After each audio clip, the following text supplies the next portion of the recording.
Hello.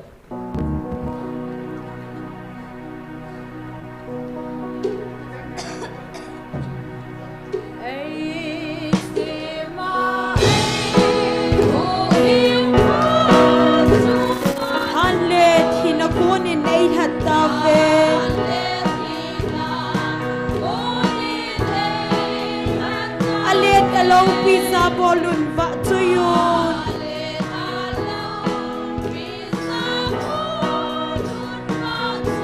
Hu heng hello pi chung nung ta hi.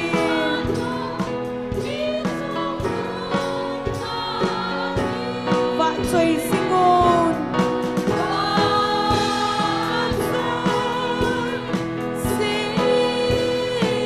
Chung nung pen hello pi. Vợ chơi yun, amen. Vợ chơi singon.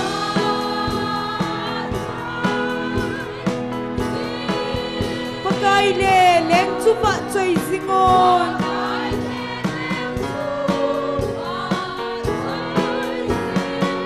Ei lung sen ei hong u vợ chu vợ chơi yun.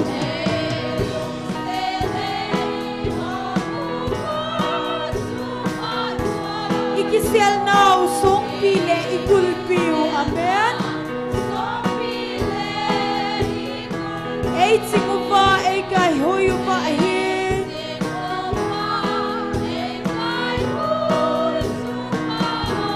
Dui dap lona bahom hai cham lunga.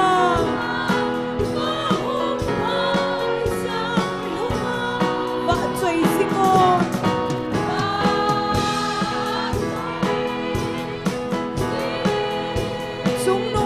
Lâu pi sung nung chu vợ chơi yun vợ chơi singon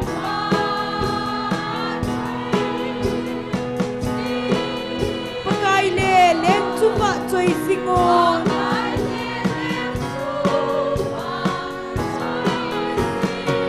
ei sim bao phat kon na chu vợ chơi singon, amen.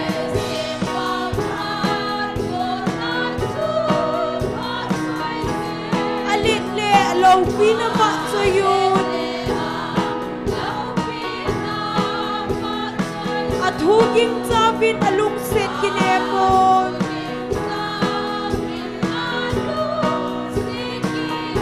Angay luna ay tu sing di vansung.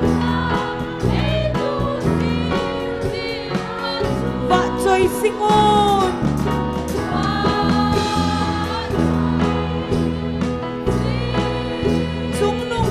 Lâu pi, amen. Chung nung chu vợ chơi yun. Vợ chơi singon. Pakai le leng chu vợ chơi singon.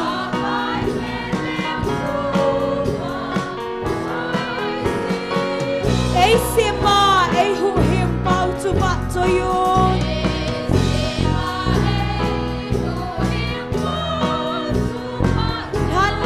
Khi nó cô nên ấy thật ta về Alen alo pin sa bolon vợ chơi yun.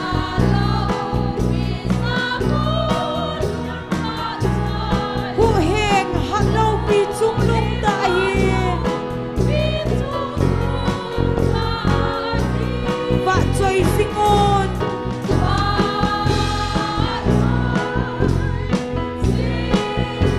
Sung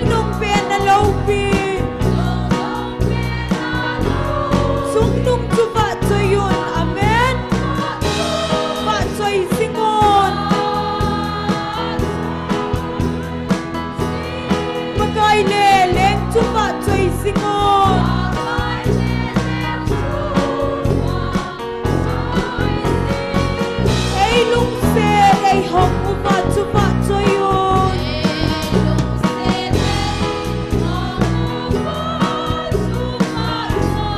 sial nau song pile ikul bil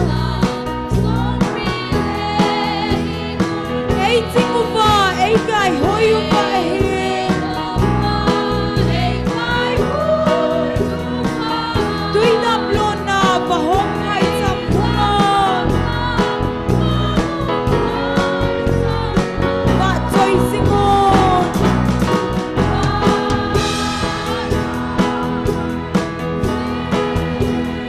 sung nung pien na low pien sung nung chu ba choi yun ba choi singon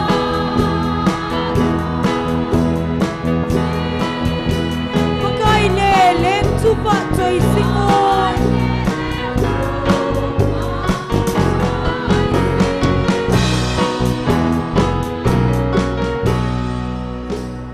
Hallelujah.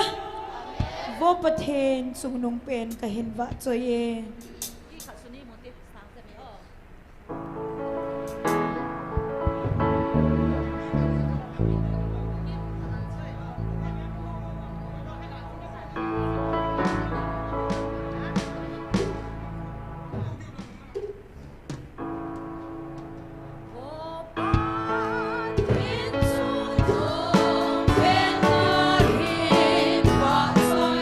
Hin sing paten le ima zo se bol the.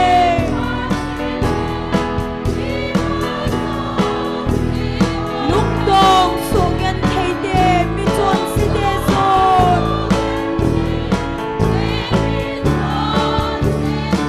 Sagat de gan thei de pakai le paten amen.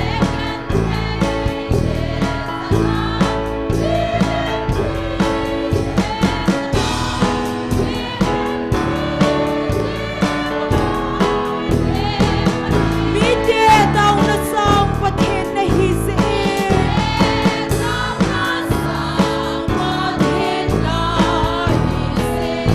la mi de na simo at hum naw pise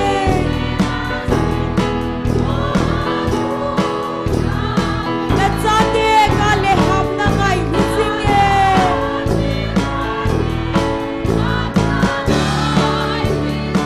thu di a thil phamon na nung sun ngai ko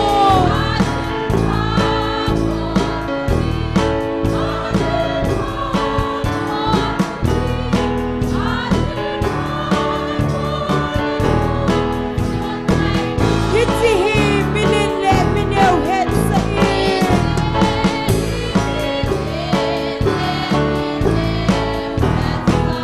mi pi de le nang ma thu do chim ho hi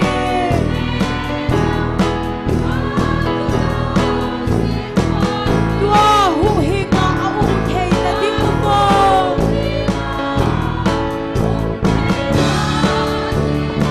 ipi ka ti diu ham diu het lang mo me hallelujah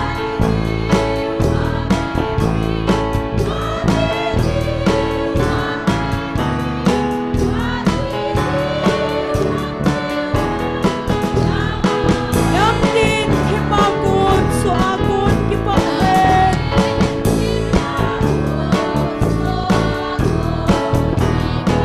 sung lung pe na pathen lo pi na hi he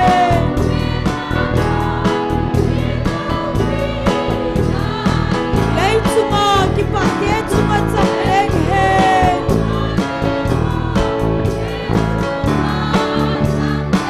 hon sana samin lan sa vi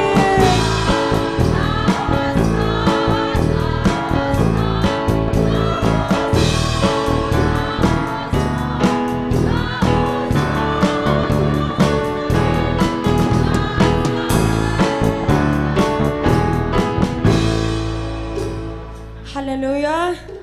Ki pa un pathena no mun. Ipi hon ding khom taw hete.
Hallelujah. Pagaya pay. Pat Zosen.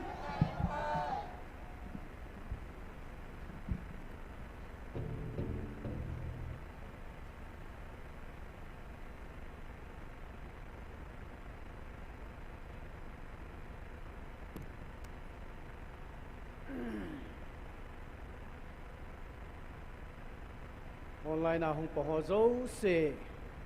Zule Amuna hong pahozo se ang ibon savin Pakai Jesu Krista menen Zingka pa imu sawhat sunung pathen thangwa nei pibe Pakai pha nei hodingen tu ni zong anuya counseling kitup ta chil hading in aumen pathen ni thangwa wen Sule e ho zong hagau mei ti kong dinga pathin ni gup sungai pui nau tu ni Saturday ni ong hikit time Kitchen gain pui hong pau hat sung nung pathin thang van hanlang tu nei ki man cha na diu taw na ki man cha ni program chom cha phong do nge taw nei lam kai pi diu hi upa mang neo hong hiding a hin pathin wa choi la sading hi me ni bo ka hin gong wen khana chum nunga Jennifer hong hin tin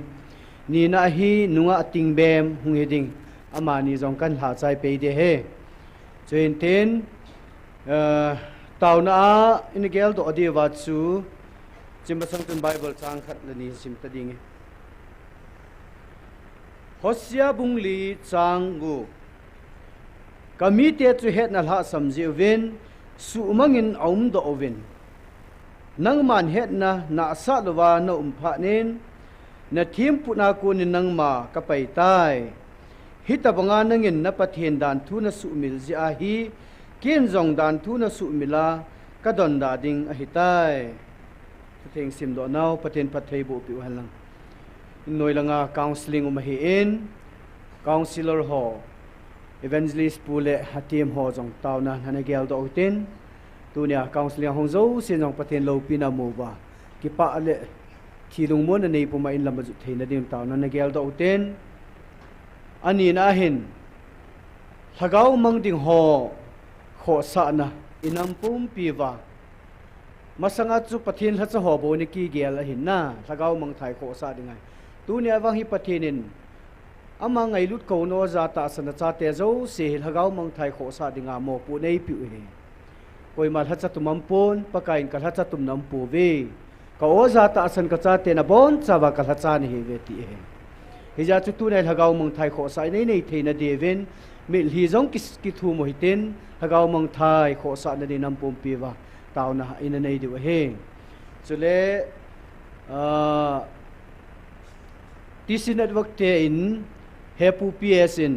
hau tha cho la ho bung lam kai ho chule ho so ho het dinga notice an so chu TC network in zone new sa an so an sim do ven tu ni ha jong le pung se ya pat pung ko sunga he ki dinga hi in I hon jong anaveu hitin chule holam kai ho ho sa ho hitinoti sungso amulo hello ma hile TC net wanga pana hi inivet su ke du he kamu poi ka he poi tia khunung ting le thiem moi ki chan lo na diwa thiem chan nei ki hol na lo diwa chu he chu TCN inam sungwa inei sun suno media new city TCN mangcha a hepu psin notice an su sa hin chi jong he holam kai hilai mun hung nom lo chule pakai o ta sana hilai muna taw na hung lo dinga akha ma pong ho hobung sunga ko na no su dinga chule terminate bol na order su hon jong ning ti ngai diwa pakai minai ki het sau he ngai lut ko na hinalai je chun chi ki het mo sa lo dinga pakai mina TC network a ko na chu in ngai te te diwa ki het sau in tin chule ikiman cha na sumu bahen pathenin kidang tatan na tongen tu chunga imi sa te ho iso pi ho na go na mat ho jong dam selling kitup tan an la do tawin itaw naw zalin ike pawen pathini thangwa vina he malama hi tabanga solo na dingin pathini nga taw nan zui jing hiten inam gol hang ho nam sipyo hansan na neva pathin van tilten op khum theidinga hin ko man na divin taw na na gel do jing te ka sei bangin counseling a ding an lang thangau mang thai kho sa na ding le bon chawin taw na ne hitin taw chai ne hi pastor ngam lun in nei pu le ki paw min te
tuôn sốt na lâm đằng ngày lo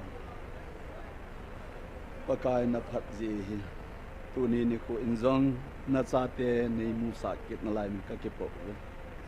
ni ko le phat kum le la achi jingin mi hem lunggel jong a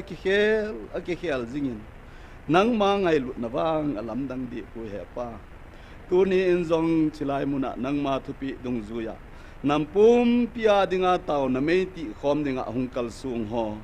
mi ka in sung mi te ho zo sijal na min lo pi ka thang in ka pathin tunia ki mang sading nal ha chapu hin chule vai hom ding hin wa choi la hin sa ki khom mi pi ka bon chawin ka ki khen ka sevin kanampum pi wa dinga pan la thia ka hungkal sun na ho hi kanampum pi u choi at na ding le pakai nang ma thulama ha na le ma chal na kal sun ki khom a hi theina dingin ka phan ho zo sel ka ta saw kal hagaw nang ma thu hi za dingin na khona pakai je suminin ka hung ki bop sa zo vin ai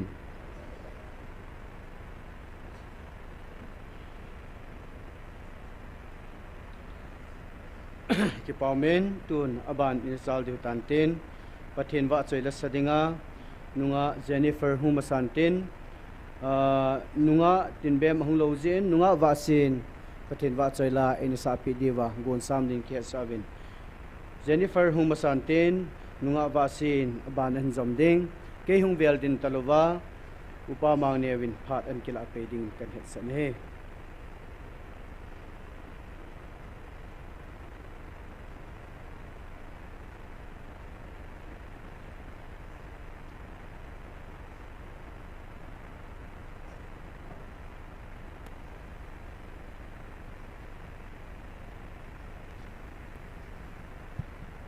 Hello.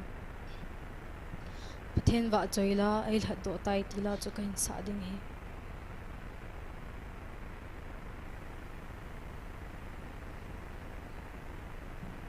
subscribe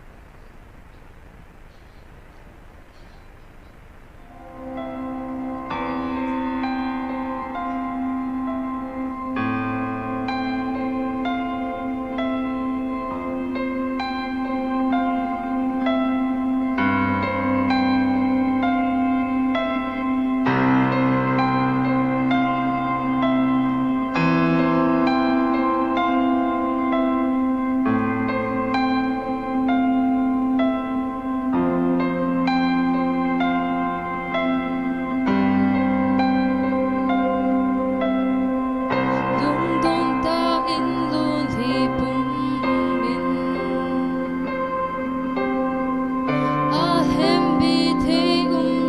kênh Ghiền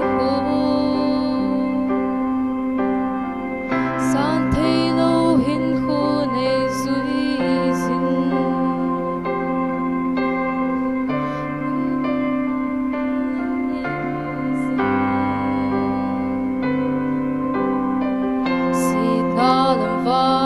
Gõ để không bỏ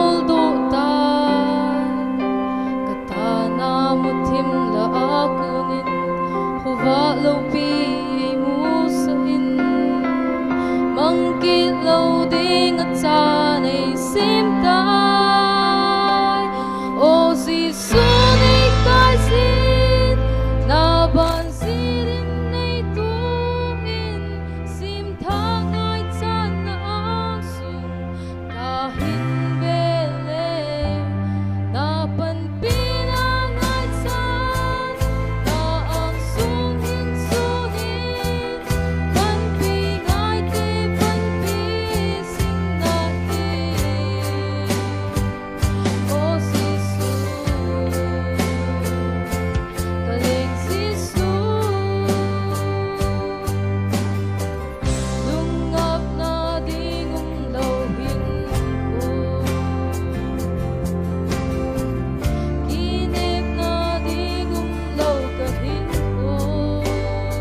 hi na he lama na ngai rut na nei chan hi o Giêsu ni kai si na ban si din nei tu in sin thang ai chan na am su ka hin be le na ban pi na ngai chan na ang sung hin su ni ban pi ngai ti ban pi sing na hi o Giêsu ta lên Giêsu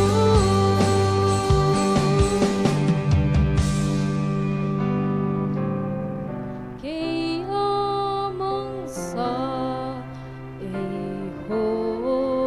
ihodotan mitson tun ka mutay Pathen vợ chơi là Pathen chân chỉ nên Pathen cái tàu hen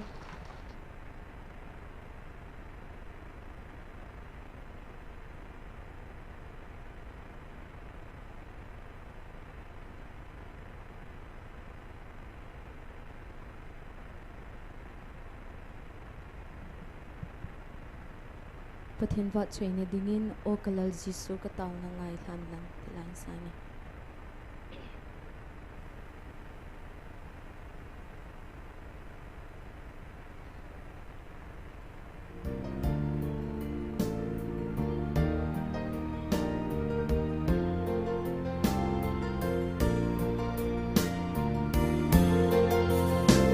O kalal Giêsu kataw na ngay than lang nay dalhain nay kai dingin nay puyin nay sin hau san le lâu pinahon kavan lam kalha su nay thalin Giêsu nay pui sing in lang chon si lên bên hi nay hùng la dan van noi si na mang sa van mun lâu pi nay hin chan sa kitai và chơi chim ôm nghe hallelujah chon si na lampi akaman palhin chon si ding nal hem na la nay vengin chon si kalin han lang hát sing song le kahin na nangin nay pui sing singin Giêsu nay pui sing in lang chon si lên bên hi nay hùng la dan van noi si na mang sa van mun lâu pi nay hin chan sa kitai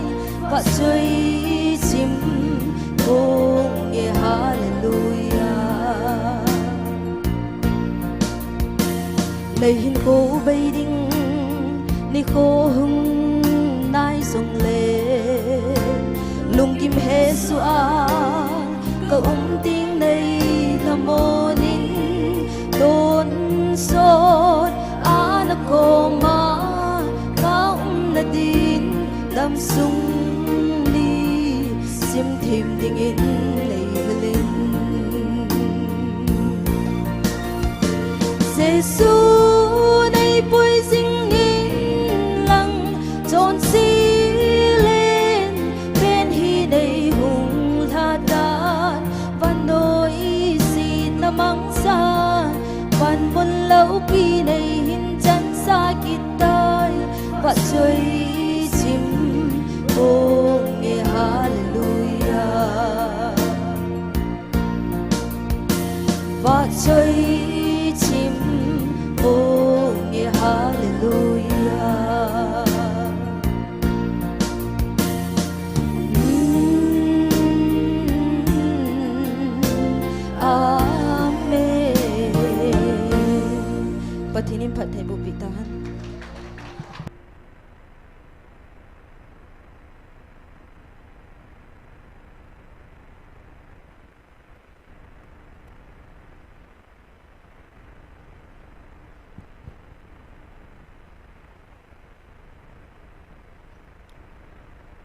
Hallelujah. Hallelujah.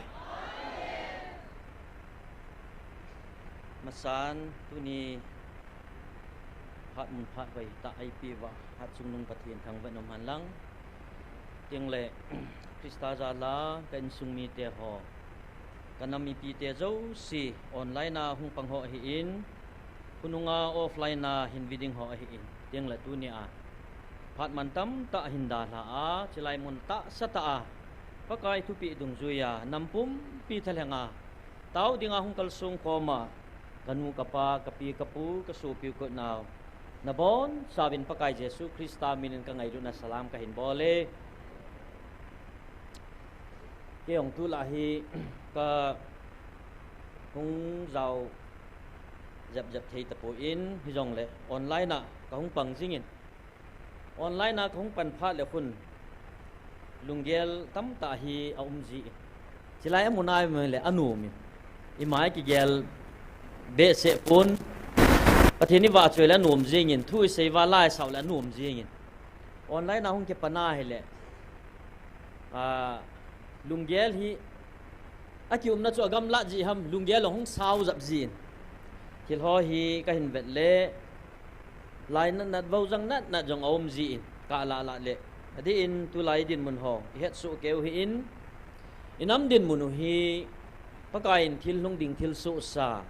dunia nang le ke jong ikipam pe di ho zo sia ona sei do sa hi te in inam pum piu ta salanga i chen khom pi ho chidang nam dang te to ikika thu ho jong pathinin ahung lung di ho jong ana sei su ke hi in ala tu ni hin thu ki sei hi ipe ham ti gel do ta sangin social media ho mangcha in khat le khat a hi thei chana thu cheng a hoi ngai mo pen a phamo pen po do a khat til do a lung han sa na ding ti ta bangen hin thu hi om ta na hi le lai na no min thasi no min ka ding bo hi thanu om tan hi jong le tunin chilai muna tang lo bi a hung kal sung khom in sung mi ho za la hi inamu hi bi de he ti hi ka sei do no min i cho ja hi thasi thei thadai thei hi po ve ti hi iki han lo na di wa ka ga se hin tin ka hin ven jin he le kel ngoi ti bukim set ki thoi na ding mai cham dinga akula ki he na khat khana kai do dinga got to sa ibang vi online ang ki panting le cameraman ho hin ahin tol le ju ili milai ho hen tol chu non he ji lo wang wa koi chu ngam koi zawam chu ki hesu ke chu ila sa danu mit sing puma pathini wa chai dan ho itu ngai dan ho ki mu hi chu hi chu ho he them ho chun ki pa pi a no chan mai meang chu pathin ki thang wa chu ai le chi wa hu group khat avel hon khat chum ma aveloi kit ve to koi ho bunga ko na koi hi chi am ai ta termination order it is sum dham ti a min lis la na nei jong omi ai la hi chi wa noi le si na thil hi aso tha jong hi pun pathini nong ai het ji wa chu agilo pa nong su mang dinga adei chu nang le ke hi ve nei ya chu tu ni ai cho hi ve le ka hin vet ka ngai lu ji dan chu kal hi mo pot ji chu ka hin vet tiang le na aji chu vet dan mu dan ki bang ta lo chu ala tu ni a hi nang chilai mit sing puma khoi lo bia pathin na wa choi wa nga chu na chung thu ki sei dingai ready sa resolution pass sa mai chu na ai wa cho zo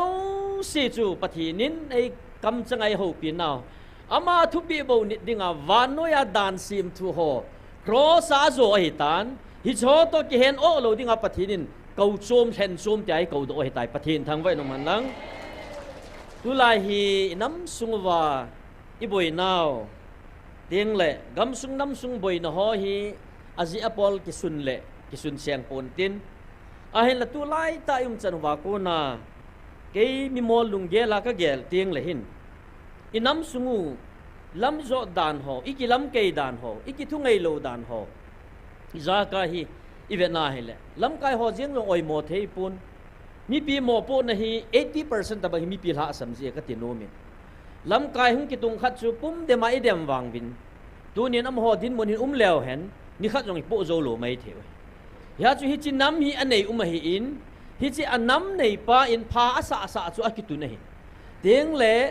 nang le kein mi him hi na I dei sa ikitu nu jong anam thain khat hi ta je wa chu aman no sol leng pa ki hlan banga chu pha asa ku ma pathinin ei ki thu pi oi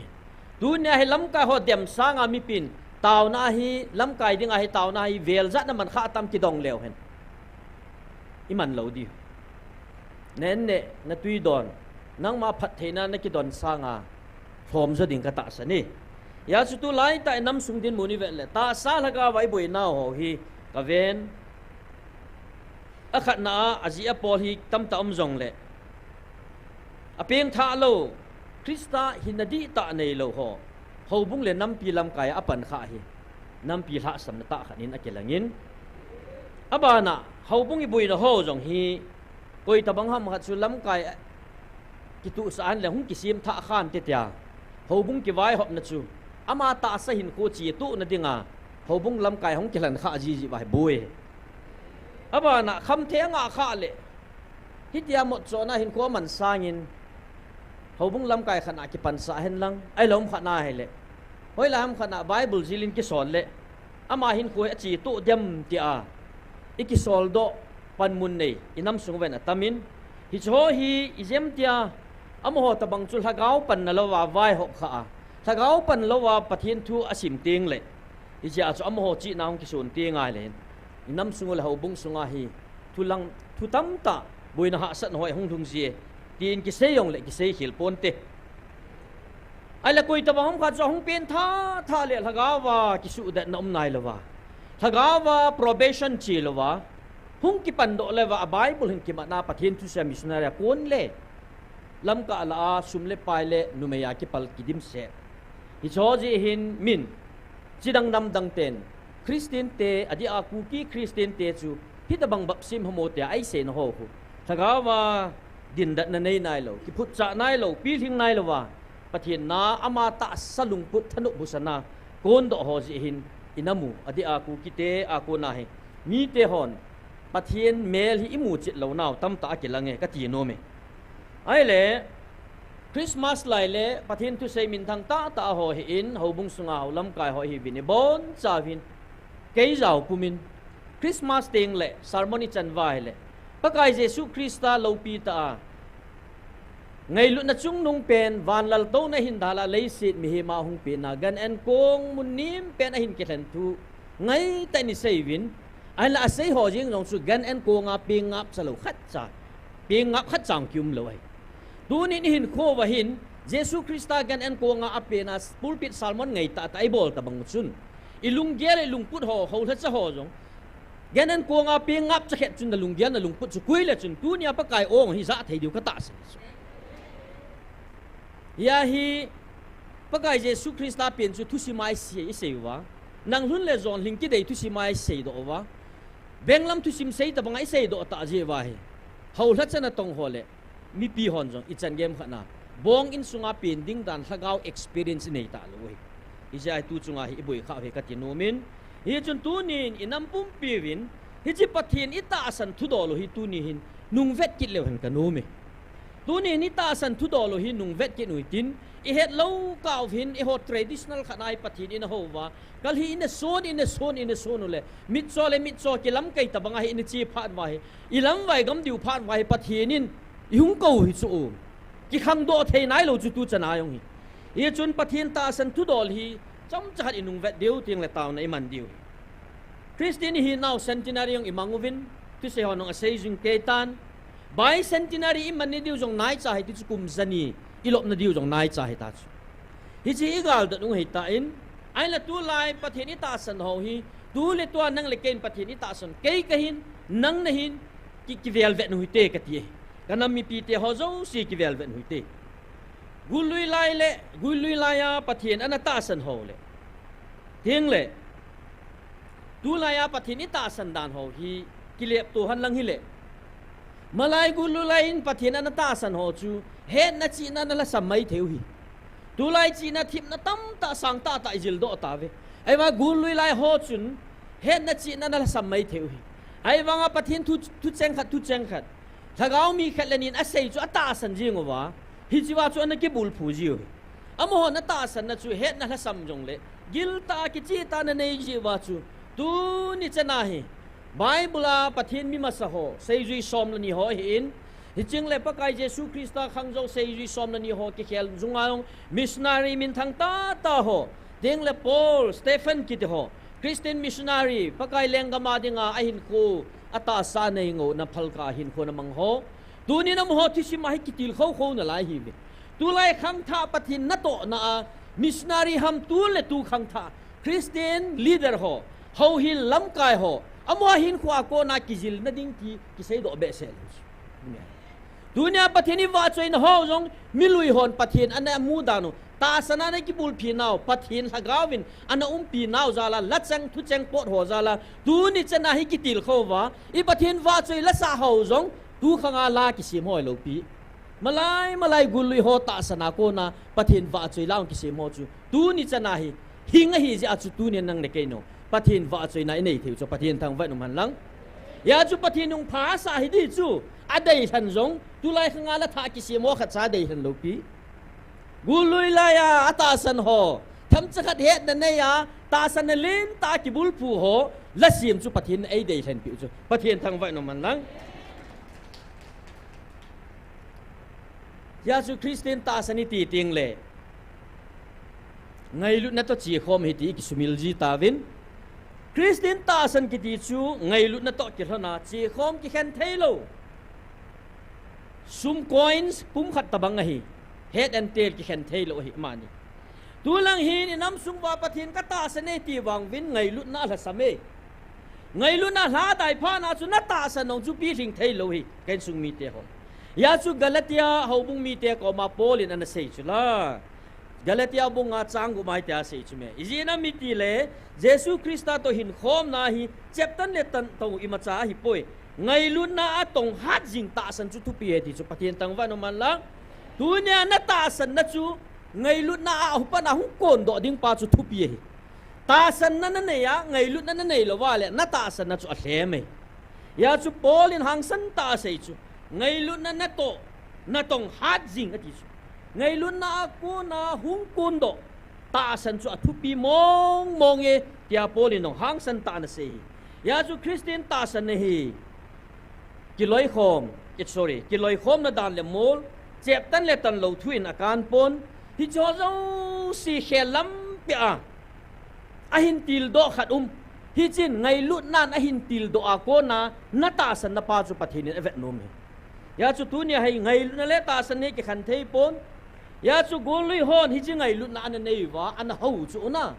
an ho sau chu ngai lut hi na ho chu gol lui hon pathin thu het gil na nei ta an hi lo wang wa chu e hon i za khaw ai pon ke ma chapang kum hlomi nong ka het nei pon ai wa tu si ma ka het chula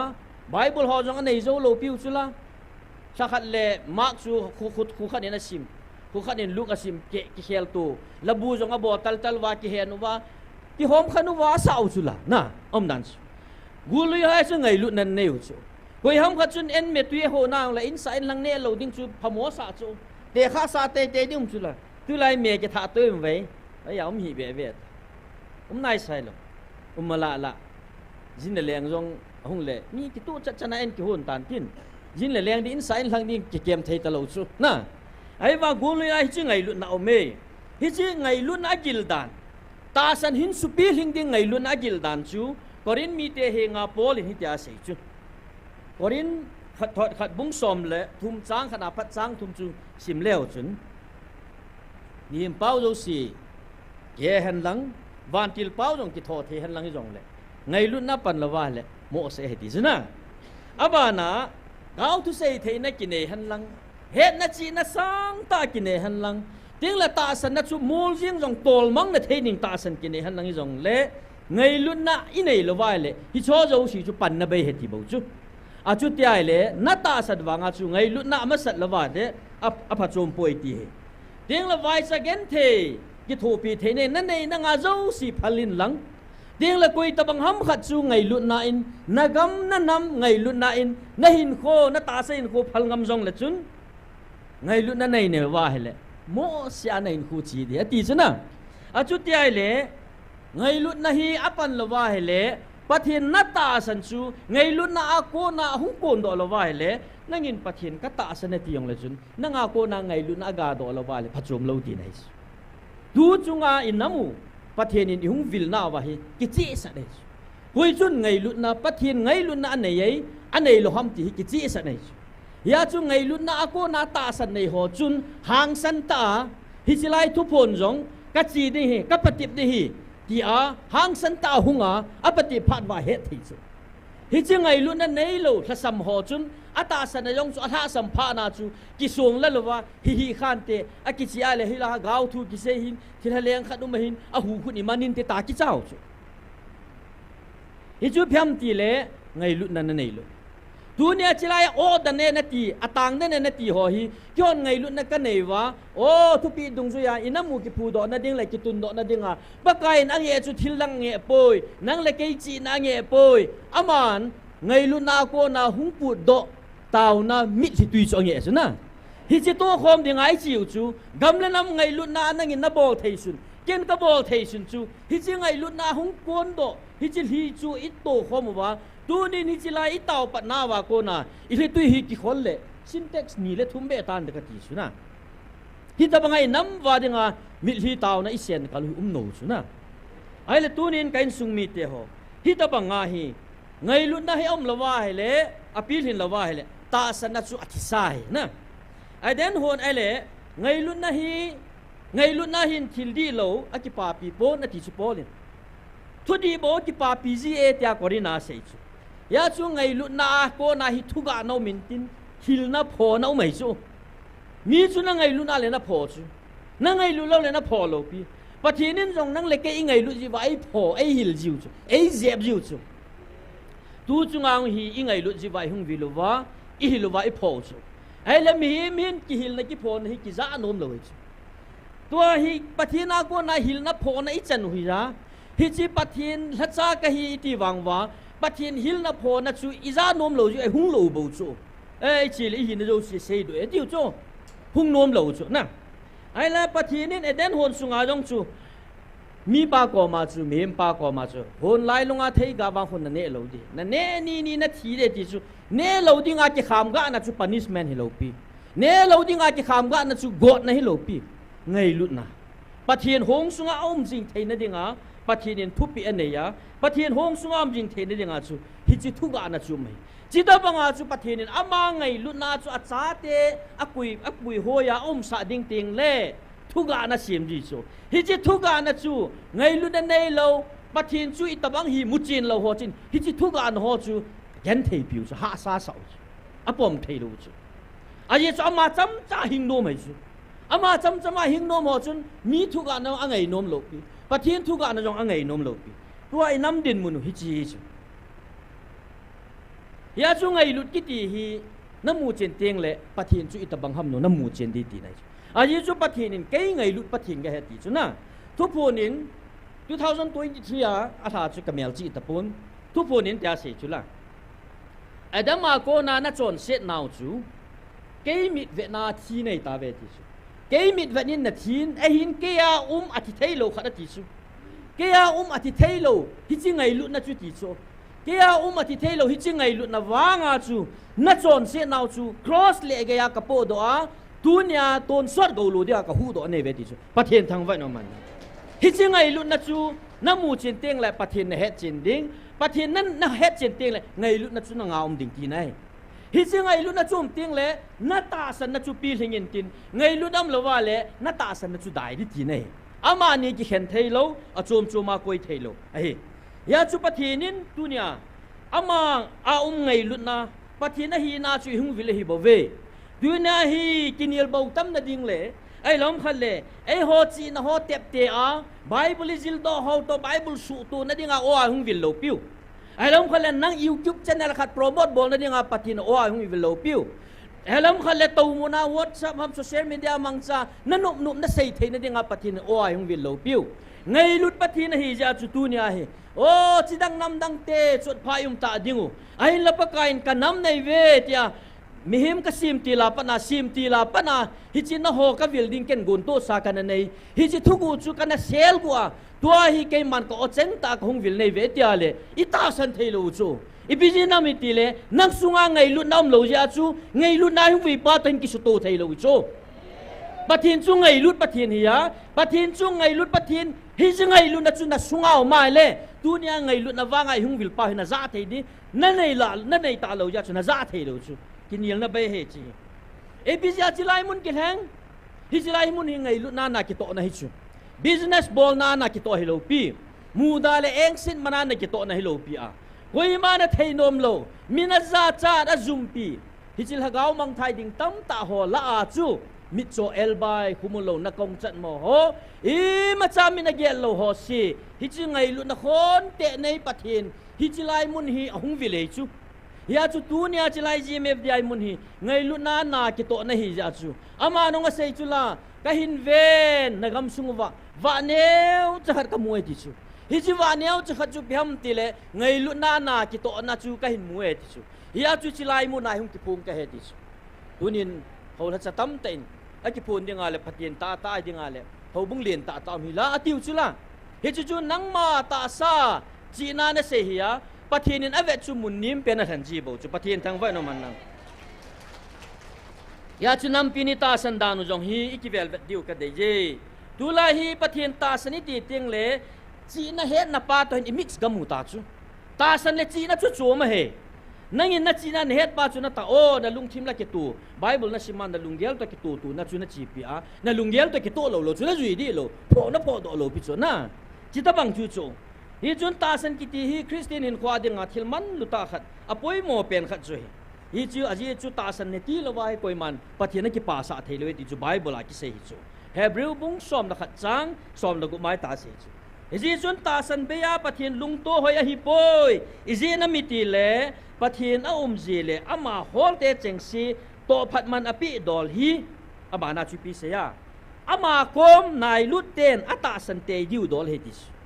ama kom nai lut ten gala correspondence sa pathian ho hon pathian so mu chit lo di ti nai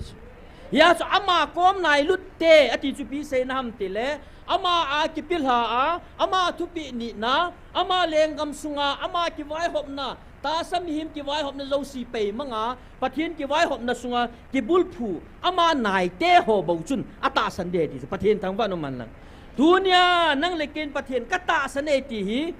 nang leken he nai sei pa chu pathian in mudo hi ve ta ama bo pathian chu gal ka nga ta san thei ta lo ta chu nei lu ding ikipi lu ting la bo chun pathian ta san ne di ta chu ki nei thei ding he ya chu pathian lung to na ding chu ta san bo he ti chu sei do ta win pathian kom nei lu na itin na nei lu de ham nangin ama leng ama chu no ngai itin om ding ham athupi na ni na ngai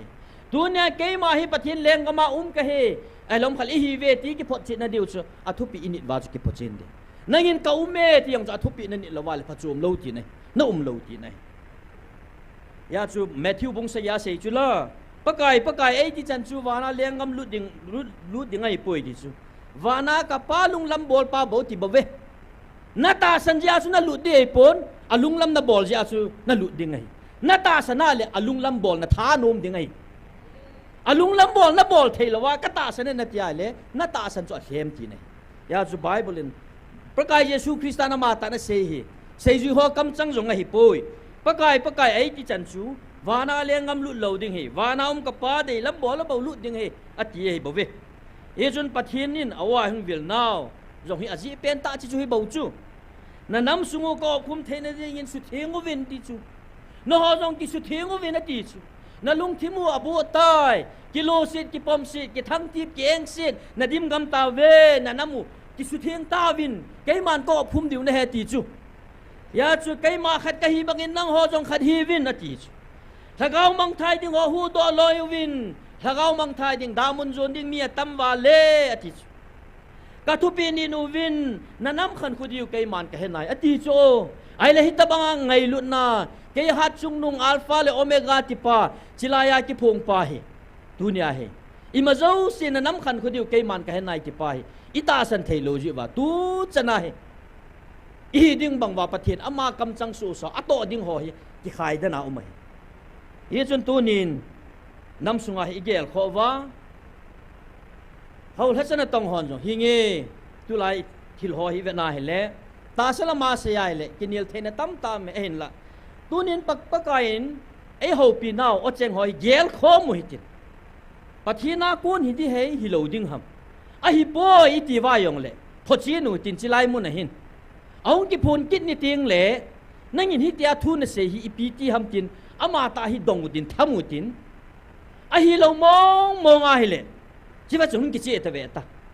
ama mong mong a hi kyo nong tu chana a hi ka ti wa hi chia ko na ki pa na ka neu hi van noi nei la mang pi thei ta lo chu termination order hon jong asu moi thei ta lo pia hi chi ki pa na hi inei diu hi pathin a dei hi chu ya chun ni na to i thil bol hoi lung gel ho hi pathin lung han na ki lui lu che che di hom ti tu lai kai ka ti zat na pen Jacob bung ni chang som da li lang chui ve na le som da lia pa na som ni le gup sung kui ve na le Jacob lam khala James Jesus so pi pa le khazi nai ve na le ta sani thu mau me ti ta san thu mau me ti chu khat chu pham ti le ta san thi dead faith ti hi cho hi koi ho tabang ham tia le ta san ne ne ya ki sei tho ai wanga na to avet sa lo aso pi pun be alam khale ne ding nei lo chu lum san lang và setan tia akama lip service be mai bol ama anei go it sa lo bia ki thu pi ding lungput nei theilo akam bo bawa kata sane ki ho chu Jacob min ta san thia ti ya chu na to be ta san chu thi sa he anati ai le hi chi tabang ta san ho nei ho chui tabang ho ham ti le bonan na thagau mil hi tui nei lowa taw na kam chang nei ta hin sei do the mi lai na nei na ding tam ta hin sei do the ai wanga polama ama hin kwa ko na zil di lo hi cho chu ta san thia ti abana hobung ta san chin hong pi doctrine ho chu phat ta cha het sei nal de the ki chi ta sei do the bible cha ho jong hi bang banga sei do the hil chet bol the ai wanga aman zui de lo cho chu ta san thia ti bible hu hing na thu jong sei thei tho pin tha lam pi yong a sei le hoi ta sei thei tho ai wanga aman pin tha na lam pi zot kit lo cho chu bible in ta san thia ti abana ta san ti ho chu pham ti le thil ha ta san ti thil ha ta san ti e Jacob James mi pawa sei dinga chu demonic faith ati so chu pham ti la thil hon jong pathin ta san na pa chu chu thil hon jong pathin khat se hi ti chu he do wa ki hot hot u chu ki cha u chu ai le tu la ya thil ha ta san ti e ho hi thil ho te ti chu na mi ho ai wanga bible in cha thil ha ta san ti hi koi ho tabang ham ti le akam sunga wa Jesu Krista chu pathin he ta phong do tho na ai wanga ama thuno ya kun lo Jesu chu so dana pathin chu ama dei dana na sa na tu lai ta hi chu amon thila hawi ti wa thila ta saniu chu aje chu khatna a bible khela je pathin na to ta lo ding amon na khiu chu la ai le pathin na hiya le hobung lien khana ki phung ding na hi cho zo si chu bible in thila ta san ti chu ai le hi chi ta bang ho chu tham ti le aje chu thila te ong chu pathin o za pathin chu na mo na ding da mun gon mun sa chu he nu chu pathin in chila ei le lu de ti chu he nu chu pathin chu mu te ngol le o za ti le ki chao chu ki hot nu chu na hilai thu pung in no sei sa chu la pakai ni no ho o an hong building te ngol le ni khat ni ma sanga pa na ki ho gen thei ji ta ve ti chu na ai le wan til ki lo hong sei chu la December tarik nga ti su tarik thum tarik lia par hin i piam khat azia pol ka he pove kyo jong kom thim thei pove hi chi December tarik nga hi i piam ka he pove ti chu ai la pakai in lei se to wana gui job na ding ni khu chu hi chu na hi ta bang chu pathianin ana to ding teng le thil hoi ki cha jiu cho ai le chi ta banga chu tu lai thil ta san chu phem ti le ga la hu ma he le a ki cha pakai ti a chi ding a da mo ti la pakai ka dam ne wa na ka to ding ju yong don te hi ve tang ki pi la ve tao ông đam do ti le hei mi so chu thil ta san thil ho nong pathin ki cha nu na ki cha nu wa ki hot yong cho amu lo ap pe do ti ngole a bol de thil hon a to di ki to ki na ai ba pakai chu mu tiang o za ti le ki hot ki jiu so 2023 May 31-30 chỉ là họ chú YouTube nó nung vẹn lèo chú hầu hết cho họ chú cái gold cái tim set bầu chú có thầm sai đừng vàng quá ai mai vậy số mai số nó mua để đun tin cái nẻo sa thế đàn ăn bác cái hung các com hiện nay tao viên tiếng là gì chú cái trái số gà luôn mấy số gà mấy lấy tê ni ete cái thà gam điều pha vào cái trái hilai thu pong chu ipsem ipi sem ta hu na mai so mai dup han on ke pa long kyum lo ai chu ki chat da na kim abang la chi khilai do anei lo wa le langa me he te hung kon ki thau ding alang langa ki chai chu hi chi lai ta chu thu pun tu la chu ka bui pi chu pathin e ho pin ho a kil thei dan na gil thei dan hu chi lai ta hu pathin kagam na kilan dio hay kay manay lay dio de bakay nang maka kilan ne ti pen su chilai chu mai hay te langa hong ko ne ti lai ta su ta su bakay nang kaleng mu ve ti su hay bakay to nagalu kay man ka tu ki pi tai ga nei lu taban pha ba termination order su de ki chu ram ki so chu thila ta sa na ti so bible na hi cha hin e ho anai pe na thila ta san ho het thei ding a chu tabang ham ti le yo te hi mong a hi chan hu chu ku ki te hi thila ta san na thila ai ti wang ba ko ai mong ai chu yemef dai mo na chia van ngam lut ding sa nga jong chu chi lo bia da mun lut ding ngak cha te chu thila ta san hey nia tobacco kills tobacco cause cancer kiti a na ne ki phande du khadong alim ki mu tho ai wa ki de thal the ne he cho chi ka ne le cancer ka kai the ka chi the ne he cho ai wa ne he sa na bo su thilau chu la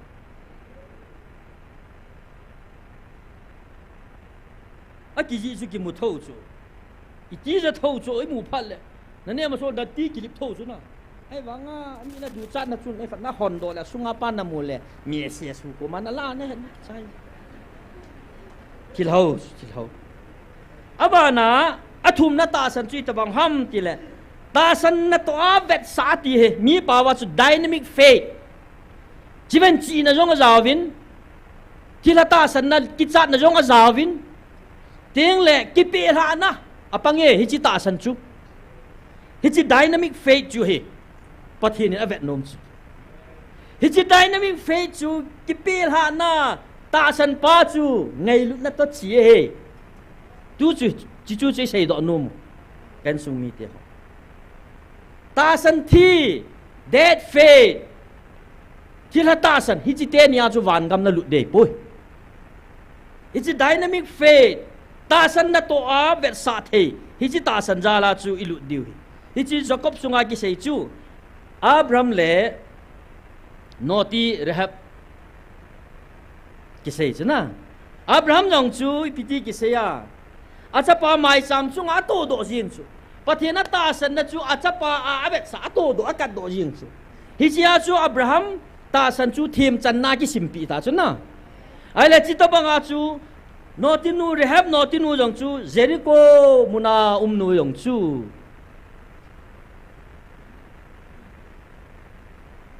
Joshua Jericho khol to dinga pasal nia sol chu amana nu hu do chu la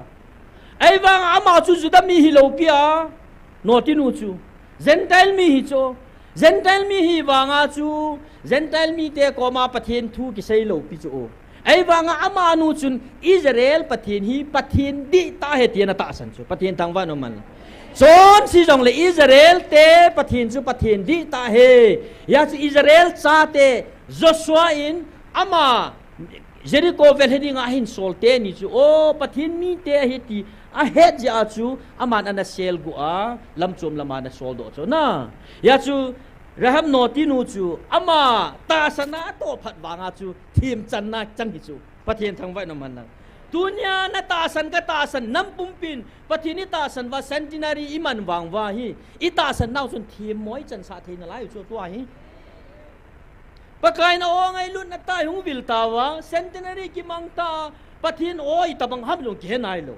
van tham ngai ko na to toron tan sei dinga ki sa ma ki ve ba chu wat cha ma min sei chu kalai na tho he ya pathin o an phon do tiang le a o chu ka za no me pathin o choi tan hin record bi na ti chu eng kal na sei chu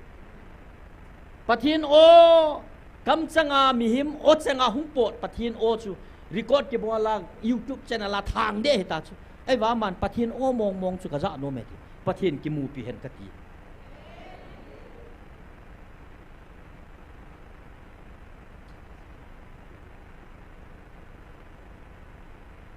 ya chu tunia he ken sung mi te ho ita sanu hi kinung vet no hi te chi na le ta san hi I he khan thei ta po vin chi na hi ni kal song gam ta vin I kal song gam pha vin e wa ngai lu na he ga do thei pun ngai lu na pang lawa ta san na I chi be pathe ni it bel pha vin ga so do thei ta pun thu phun pakai na wa hing bil now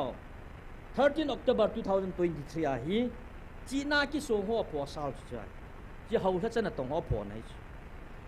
dunya na chi nau chun ke ma nei hol do po vinati aji chu nang ho na chi nau dan na ki si mu chun nang ho na ki pal sa diu hi ti nang ho chi na dan na ki si mu chun ho le no na ki pal sa diu ke man hi chi dan chu ngai lu na cross a ka le hi ta lo ham dunya pi ja hi chi dana chu ke ma ngai lu na o hi na de go no ham pathin lung ha ngai tuni dana chon ho mi phalem ho ati da nang ho chi na ipi na bol do diu ham hi chi dan chu kei man ngai lu na to ka le sa hi talo ham I bola hi chi dan zo chu na kho sa wa ngai lu na chu na da tha ham ti lai na no ma man ya chu tunia pakai o ai vil na o cheng hoi simui tin ngai hoi tin hi chi pathina kon ham ole thila hon inamu ke ngai lut to na ding hi thu hung sei khum di vem na gelui te ka ti island number 69 ai ta sei tu chana ko o na zawa thi chana ka ko na hi thil dang ji hi pon ati nang ho mi phalem ho na cha ho sei na he agila gil he hi china dan thu chu na san sa jiu le ngai na ngai lut naw na ha da jiu wa ke man thi chana ko ka ko na hi ve ti achuti ai le pathinin tu chunga gala in ko no ho hi nam se pe ho jong be se ho la chana tong chi nai ki so no wa lagao thu hi chi nai pui phat wai pathin lung hang hi pathin chu lagao hin tin lagao la ma mo pu chu ho la chana tong ho ki hiu chu la hiu chu la chi chu he abana June 14 2023 ai ata san lo hoi ta ho chu pathin chi hầu thắt chân là tổng hồ ma cái màn cái xe hi ta san lo diu dòng cái màn cái xe sai đi chú nó ta san lo diu nó bốn văn ta san lo diu anh ti sai chỉ na cái song ho chú ding lo ding a hi zam diu hết đi to zam hoi xe mà sai cái màn nó ta san nang ho chú ngà bâu cái màn cái din pi ding này ati e abana June 18 na hi pi sei ki tam 2023 na namu wa na chi na vin nei pu na namu na chi na vin na pui mangam ta ve ke din mun na ot po ve ti ke ma ka pananga ye na namu tun do na tinga na chi nau chun mun nei bi po ve zinga hung ding I na to diu khat san he po ve na chi na vin ki song hi u vin ka ki de ati pakai ke ding in ka hot chi ta hi bo ve ati su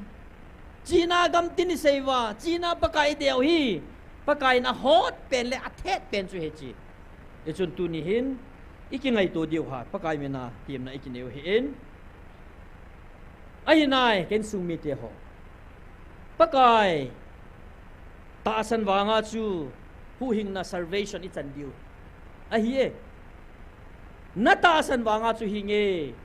hu hing na chan di hinai ai wanga tu nya na ta san chu a thi yong hi the hi thila ta san zong chu hi the ai wa pathinin dynamic faith ki pumpi ha na ta san pa chu pathinin angi e bove dunya hi inam sungwa salvation bo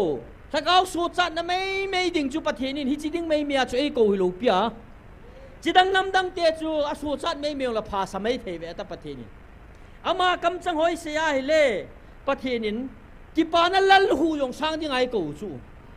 ya chu chunga go ama go chunga vai hom ding ai ko hi chu la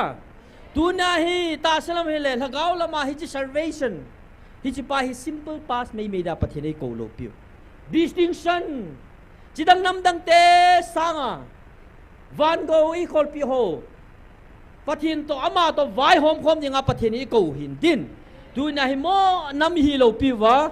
ya chu tu na hi chi pathin hin simple pass so cha mai dinga hi ko hi poi lal lu khu dong sang dinga hi ko ti inu ngai ya chu distinction na tum a hele first division na lunna na mai thei cha to ai ho simple pass ki dong chu i fail te dius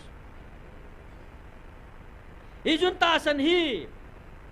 achi hi thei hi nu mai kum som lani dam lo nu chu ata san ji adam hi poi ken sumi te ho ata san jing bo a su dam hi poi jesu krista hong wa kol kil cho mu ha aza e ama hi mi su dam the ti chu he chu a na pun bu sunga cha ta san hi ta chu ai wa ta san na chu dam lo na i pi bola zumna zuda te danin tam ta na kan khumai chu hi chi pun san dup no ya no chu dan tam ta hung hi chu hung pal to le juda tan ni na kan di chu ai wa dan zo si cho hin pal ke a pakai ama to yong ki mu poi na hunga apon mang se tham cho pathin thang va no man lang hi chi pun mang thama ko na chu damai chu ata san chu na to a ki pe vet sa hung ki pi la juda danin ai kan di jong la kho poi ta hin pal ga ya pun mang hung tham pha na chu dam na mu chu pathin thang va no man ama dam na chu alo pi na lom me kum som la ni ki san lung tang ji ngai chu ama sanga lo pi che chu pi ham ama nu dam sanga lo pi zo chu pi ham jesun ke a konin thanai na pot doi ti chu pathin thang va no man lang ko mai tong kha ti chu la asai ju hon wo pakai mi hi zan ni ki ne chin tu a ko mai tong kha ti na hol tum na lam a hi poi na hon ito kha chu siminten ka nei poi tin tabang chu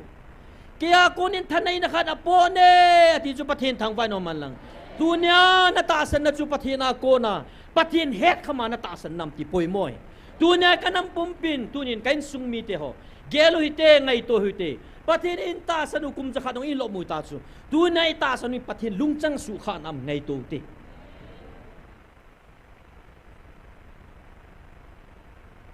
Matthew bung get lang chui vet na hele Capernaum kwa Jesun se pe jalam kai pa that cha ho khat asu dam thu chu atu sim chu sei leven sawin tin se pe jalam kai pa chun Jesu Krista ni chi that cha pu hi angai lun ma acha dong hilo chu ama thi sana ping dong hilo asu hi chu su chu athi le thi do ta ti thei chu ai wanga angai lut na ama ta san hi sa pe jalam kai pa ta san hi ngai lu na to chi khom hi chu ya cho su pa cho ngai lut be sia aman lo the mai the ho vila ajan sa wa dam lo pha na jesu krista bo dam sa the sa ta san chu ata san pa cho ma ta ki pan do a million milal hina zo se le ha se pe chu la mi sol the chu la jesu krista ong chu gan poi na ga pui sa the chu la tu kana se pe chu la ai wanga amana ma hina zo se da la jesu to ki mutu a chi a paka ina tha cha pang khat lang thia gan thei le je nge ati ju ki pil ha chula cha ju paka ni ti don bana hung dam sa na nge ati patina ta san chu he ai le chu pha na chu pi se ya jalam kai pan e wa ke le hinge pakai as na fele ki pa me na no nga le sumi za ka pe de ki mai thei chu hilai ai ba je se pe jalam kai pa ni ti don mana pakai nang hi ke in sunga lut dinga kilom na hi po ti la lai so thu mai sei jong le chun ka that cha chapang khu dam ding he tia ta san cho pathen thang vai no man lang dunia na ho bung dam na ding thagao mang thai tam tai mat na diu hau let chan na tong nam lam kai hon dunia se pe jalam kai pa kineu sa bangai krista keng bulai kineu sa tingu le i hau bung dam ding inamu dang di cho pathen thang vai no man lang ya chu pakai lung chang su kha chula ama chon na chun se pe jalam kai pa chon na chun jesu krista lung chang su kha cha chu pi sei ta di ta ka sei pi na hi ve Israel te la zenga jong hitabang ta san hi kamu kha hi la ya ti he je chon ka sei pi na hi ve ni solam le hum lama ko na mi tam ta hung ko mu wa leng kama Abraham le Isaac ting le Jacob ta en ko khom dio hi ahin leng kam cha te dia ki gel ho ti su juda te ho ta su pulam muthim la ki le lut diu hi ko ma chu ka le he ha gel na di he ti chu tu nya hi pakai o hi ide wa ite to mu wa ama o ingai wa iza wa ki pi ha lo wa le pakai na sei sa ami te ko ma ngai dam di lo pi tu ni tabang ta sa ni ka mu kha hi la ye ya chu chidang nam dang te to hin wana Isaac Abraham te to en kong khom de tunya hi chi leng kam cha te da ki gel nang ho ti da pulam muthim la ki le lu ding na hi be ti tunya pakain o ngai lu na khon dia hung vil naw hi chi o chang ta san thei lo wa tai tom ho Christian ka he ti jong le pathin se pe jalam kai pa banga keng bola na ki pe lu thei lo wa le polama ding la chu deihan number 1 na chan mei the ya chu chu ki gel tu ngai te ya chu ngai lut nai chi se pe jalam kai pau chu ngai lut na ko na hung kon do hi chu ngai lut na nei pha na chu Jesu Christ a ta san chu hi chi ta san le ngai lut na chu chi ko ma hi June tarik som le gate 2023 a chi ep na se ya thildang nang hon na degree na title na bol thei naw le na chi nawin na hu do povin te dis ati la pat na chungu wa tu chana ka koi hi chi ngai lu na om pho chun ki thom win lang hi leo chun na mel mau chu zau ta win ati dis chu tiang le nang hon kami mang thai ho ka thagau mang thai ho hin puilu ta win ati ngai lu na bawa na ki tonga keima kapange ngai lu na ki to na bo keima kapange thil danga kapang poi ti ya chu pathin ho la chana tong hon pathin hagau mang thai ding hu do theina diu atam pe na inei diu pa chu ngai lu ti chuna ai le chia hi 2023 June tarik som de ge na thu punin diabol melma a hilo dan e sip kidang ngai chu chi diabol hon melma diabol hina chu ai wang apa kain logic ta sei chu diabol hin na melma wa hi poi pi sekin siming kati tunin na melma wa na he nu diabol hi na miel mau hi poi nang ho no ya ati bu ve na thu wa chon ding van til hoi bu ve ti chu pathin thang vai no man lang aji chu nang ho hi chu ho zo si chunga ke ma mina thu nei na kapi hi lo ham ka cha te nang ho ka kau na bang le ka cha banga na chon wa na lo ting le nang ho miel ma banga na chung wa tha nei ji bu ve ti miel ma mong ding hilo yo ken to chut pha ding hi ti experiment ivet sai mu then di wa chilael ha chate niam aman cha thagau ki lo eng si ho vanoi na ho leng len ta hong chilai ke hen choma ki ko ya keng to chut pha mi lo pathen thang ba nom hal ichi hi na ho ve na ti hi nai sai lo no na ki cha wang ba kyon ka ki cha nai sai lo iphem thagau me ti lungdong ki a ki hal khan no nai lo ho me thein te ki hal khata tin te chong kha zo le hi chi chu he ya chu email mau iti wai ki din te piu chu ingai lut nya pakai Jesu Krista ngai lut na chu nei ting le ama hi chi ngai lut na a chu ama mina ti bo ve ichi nau thip na wa chu sitan noi no do zo di lo pia ama min ma aje chu tu nia van til ki lo lagaw ki lo eng sio na het chu nang le ke het lo pi chu me jesu nazat jesu bo het chu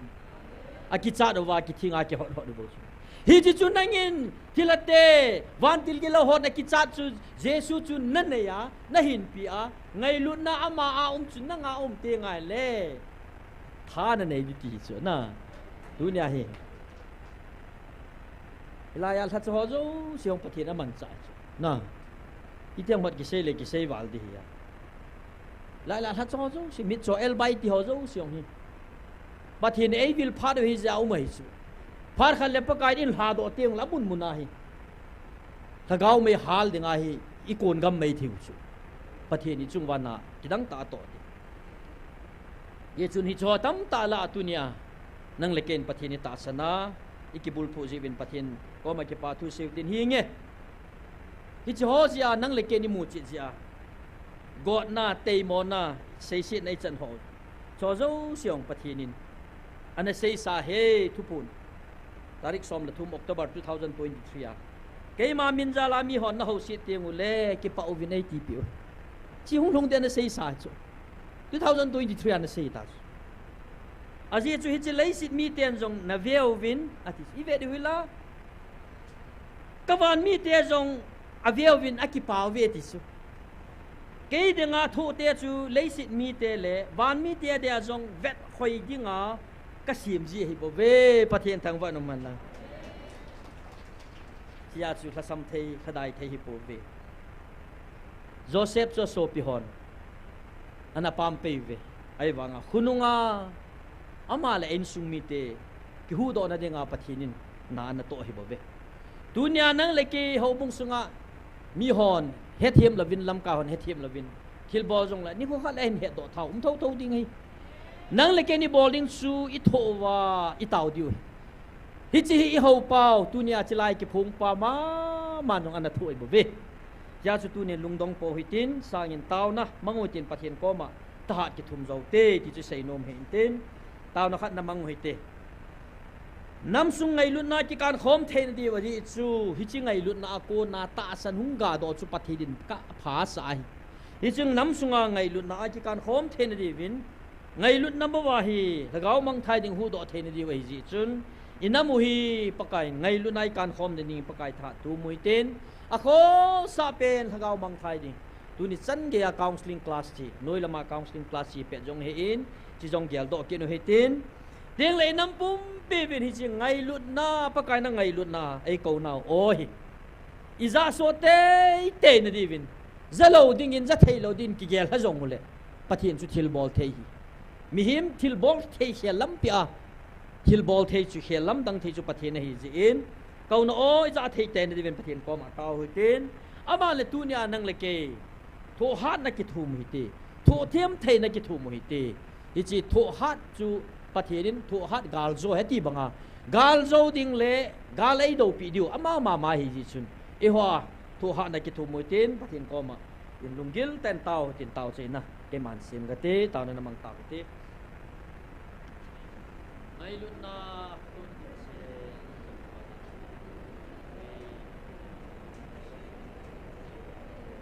e pa nam pa ka ta san dal hi ne him chin ka het nào hi ta san dan ka koi ta hi ka ka so ka nam sum hi pa kai ka pathe nam ma lum sam phai kha thai ni ta san ni pa kai aji chu ngai lu na nei nei kan phom na ngau ngai lu na chu nei nei pi lo o hi ta san ko ma ko na hi ta san ni ka no ni se ten kai e pa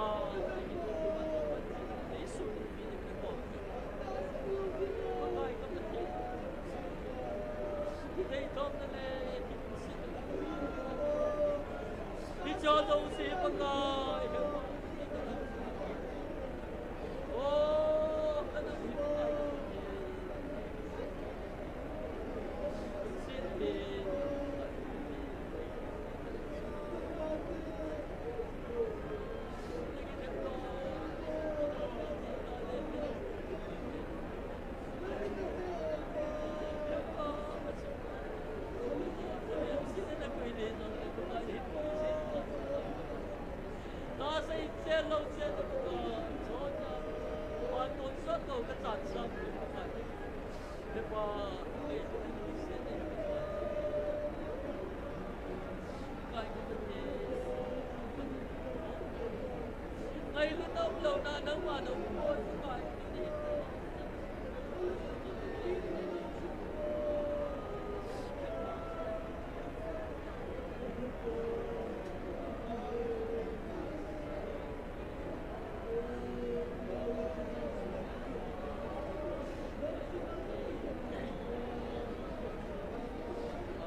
Hallelujah, hallelujah ka kipa ve tu san gya pa ka na ngai do na ot sen nei za sa ji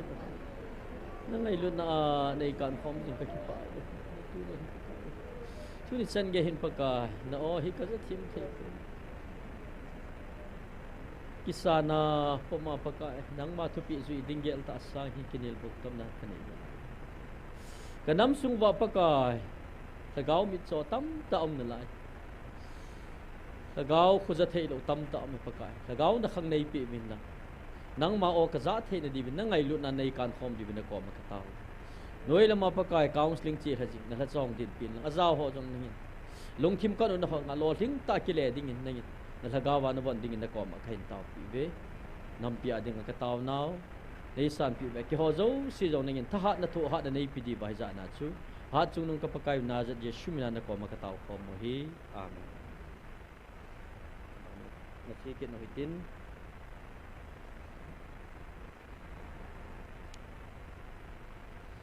May tarik som thum lekhat 2023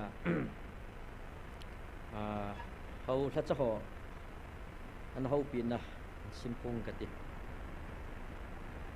sumle pai na ki thap sa gam ta ve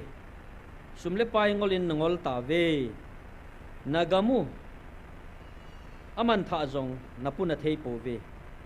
nang ho ki hui bit na dinga bo taw na mang zong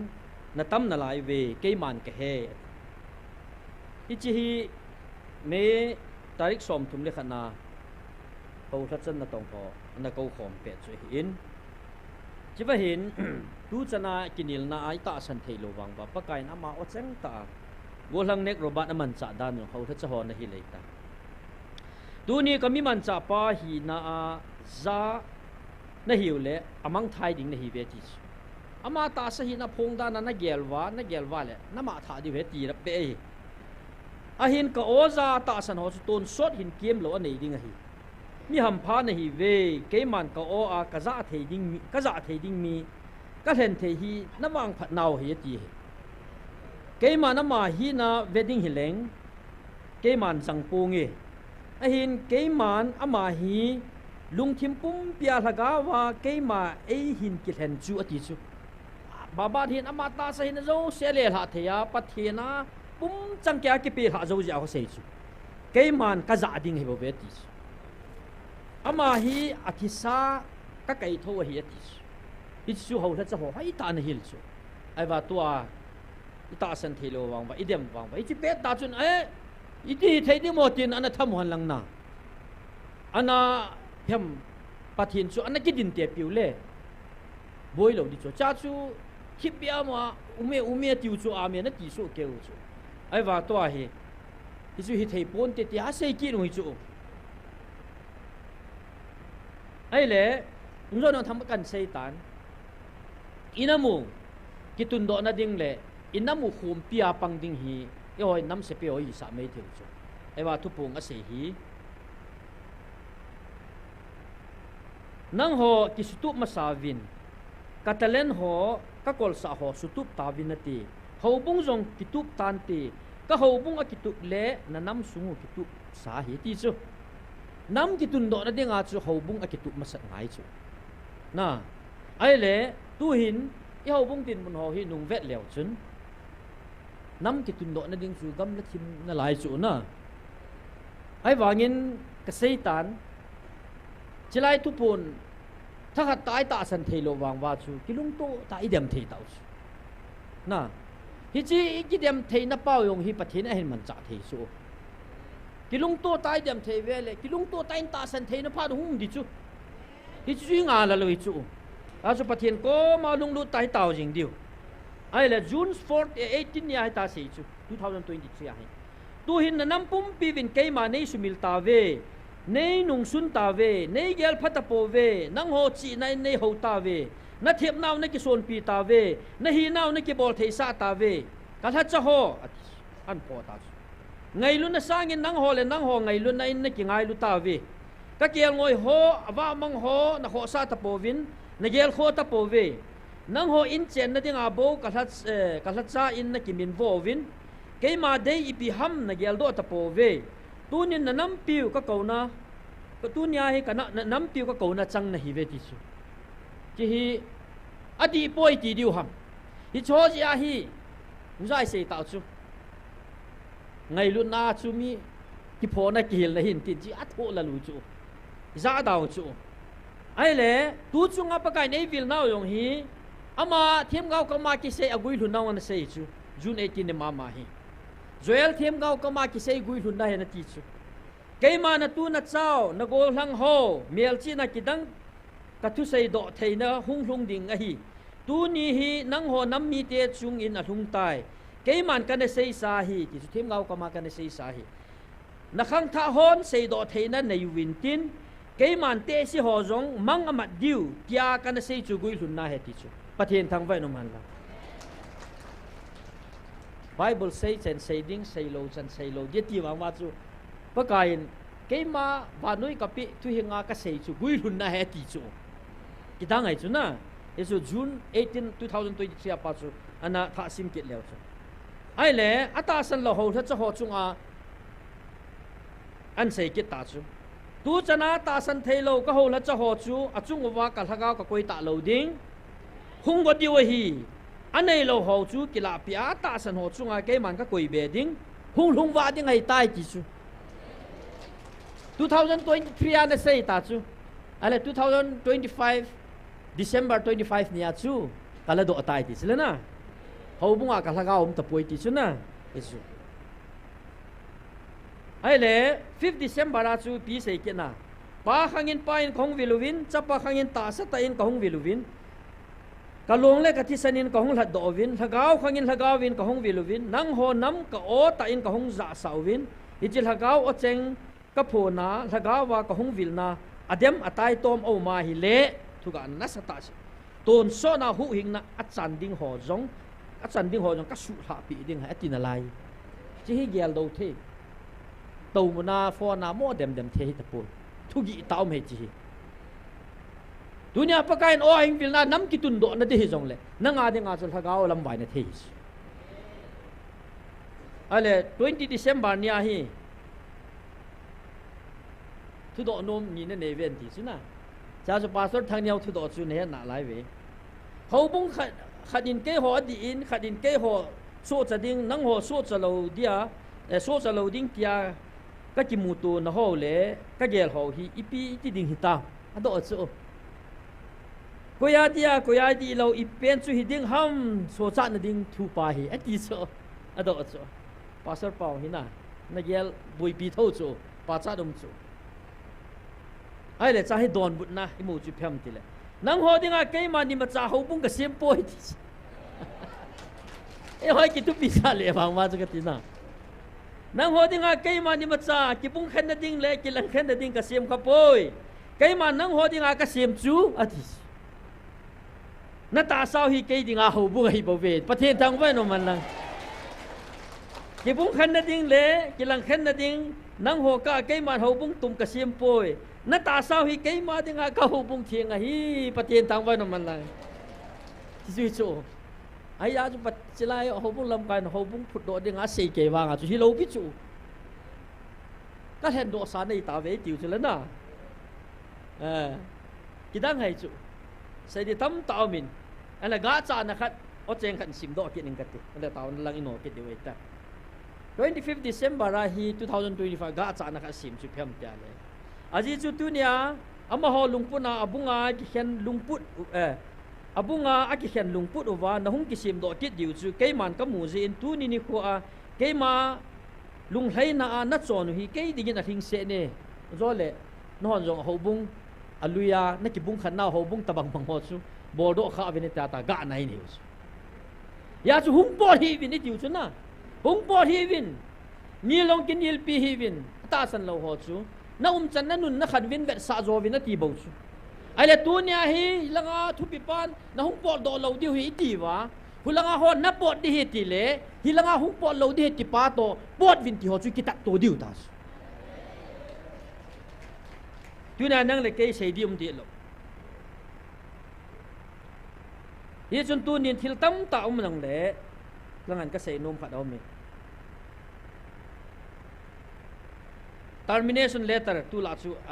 kimu zap jing ta in ban bana hum jing ding ta sanovin ai lai cho hi om dinga ha ti diham til pathinin til hi sang sile chang ta ki sep til na chu chong chu step khana zaw hi chu so chu til choma yong ge lo diu anu kha pe na inamu poite more langa evangelist pu chu amin ka ga hai wang ve mohanlal na mohanlal iso pipao pakai tha chapu ama termination ki bol chu ga veleo chun lekha hong ki su do chu asu ho chun asung thu he ng chu ai wa pam la hong ki mu do mi lo si mu dinga chu pi ham chai le pathian thagau thing thu phun ka ta san hi iti jong le hadai the ka hi tapon ti dot da ku chu hi chi chu caption cho ku chu pathian thagau thing thu phun ka ta san ja chu pathian thagau thing thu phun ta san ja ka hadai the lo ding hi ka ta sanin pathian chu thagau hin ka ta sanin a o yong ka ta sanin hi chama ka ta sanin hadai the lo de ti chu khot be pia ki pa pi zo di dan chu ya chu KBC pum pi chun o ki pa me aman pathian lagao o za thein ki pa piu te ti di dan chu memento khat zo pi di dan chom dan chu ai le hi chu bible thu dung zu in tiu le phadia bible thu lo chu 94 executive council ki lol na reference number 1 13/94 EC KBC 2025 bible chang hello pi doctrine ki lol na hi chi ki lol na dung zu ya chu pathian lagao thing tu phun ka ta sani thadai thei pon te ati ja chu a pe do chu bible thu to su to le memento pi appreciation na pi ala tu nya hi chu kinil na ka se hi pon gelu hite ito ithil bol di mong hina dunia lachanai to sa pau hi alung theina de dunia na ta san chu ngai lut na hi chi ngai lut na chu di ta chu na de ya na ne ya chilaya chi ho hi thila kwam ta ni ti wale nyung hu do tang last letter ki thot sang a chu last letter ki thot di bo chu ila he izun kain sung mi te ho cho hi engen si pau lachanai to sa pau pathin lunghan na iksu kha deu hi ti zat pen ta khat chu hi in i chun so zo se hi pathin hi nga taw na di sanin hobung hi ipi a hi het chit na diwen pathin ko ma taw te ka ti he pathinin a hobung ati hi ipi ham ti chu ama kam chang ta si zau chu nang ho ta sa hi ka hobung hi ve ti tunin hem ho ta sa hi pathin hobung hi ti sumil tawin khona ki sa ho inai ki loi khom na pa ho hobung da nai gelu ta chu ya chu nom ta pathian ho ni hi gelu chu nom ta pathian ho di gel ji ba chu pakai ngai lun na o ai ko nagam sungu su thengu win na ho jong ki si thung ven ti za nom lo chu toy pathian ho da nu hi ho ina ho chi ding thagau jong hi to na hin da la ding ai ma hung po ni nuk no bol ding ho in kai chi ki phal pathian thagau chu nei pa kit asunga chu pathian ho ding pathian wa chu ung po do phal le ilanga chu bol thei bol kit ding mi ne ban sang lui do ding kham theyong bo na chikim se lai bol thei chan bol ding lep thola sum holding ne gu cha gu bol thei chan bol ding ai wa ho in sung lut phal le wo pathian chu nu pen ka hin wa chu ye wa chei ji di hi chu nom ta pathian ho di i got ji wa chu hi ji lai pa ka in pathian ai ko naw hi dunia chilaya hi ji pathian o ka za a ko na hin ta sa thin hin khojong kamangin kain sunga yong athi an nen abu om ta poi ti a sengen tam ta am diu ka ta sa ne ta sa jong dama thagaw ma jong dam hi ho chun i zat ki se jong le hi chilai pakai o avil na amon a hin kho thagaw ta sa thagaw wa practical a pathin to ki mai to ta chu hi chu nang le kai sei dot na chu hi thei ta lo di cha sa nga chu chilaya angol iti ho hin ipi ne khaw ya ko ma sunga hin na tong hi ti khol chila diagnose bola experiment bola o ata hi na pole hi chilaya hin tu hi ki thalwa hobung suk in sunga i lun le sa diu chu chi chu hi le pathin gang chala ina mui phat the bu ding ti chun tau na achei na penin namang hitin inam pum piwa hi haubung hi ipi ham ti het chit wa inam hi haubung pum khat pakain se chula ke khat ka hi bang no khat hi vina ti so he chi haubung pum khat i thei naw hi chi ta salung gel haga vai kai khom thena di wa pathinin iki pum khat thena diu ade dia haubung hi ipi ham ti het chet thena di vin tau hutin amana Krista sepe hang san dunia Krista sepe hang san thacha kita thacha pha inam sungwa akisep tam che thena digin pathian ko ma tau hutin athum na heimil thailo su mil thailo tunin silai nang leke alaya nom teniu mu ve nam sepe nam volunteer ho gam gi chena nam hu na a ain ko along phal ngamoi tunia su mil thai hi pove tunin pakai nei ko naw hi pun noya lom tam jing ho in luma nom tam jing ho na het lo hi gam gi china thile hin ki ka hon pathin ei vil na amon het chin zo ve amho ding in taw na mango hi tin di ta pathin abelowa hangsan ta nampi ko nga tolowa nampi palagetwa hangsan ta pathin to adin thena devin pakai van til tha thum pi ute jisu taw na mango hi tin taw chei na hi pasal thang nevin ihin man pi vintin chu tunia geman cha na achei na jo hi tan te tuni thaidan chin taw na mang taw te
Amen. Hallelujah.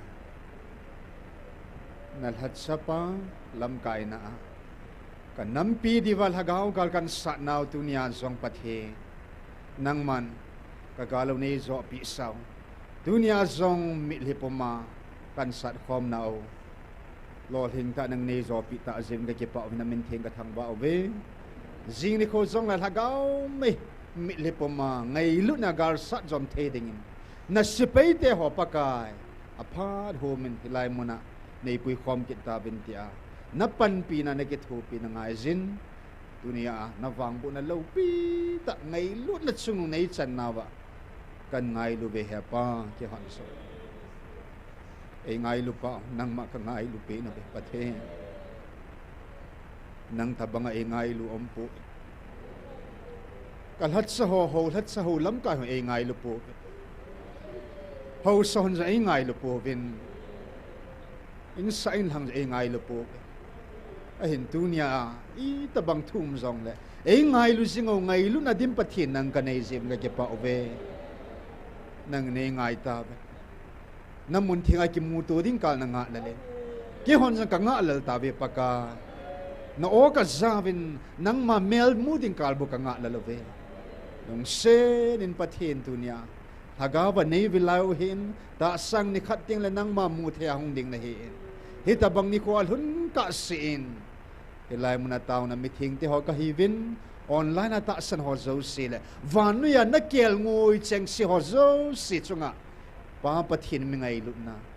pakai Jesu Krista milung sin le hagau thing ki thu pina chu amit chan chi chunga atun sonin jing ta han amen.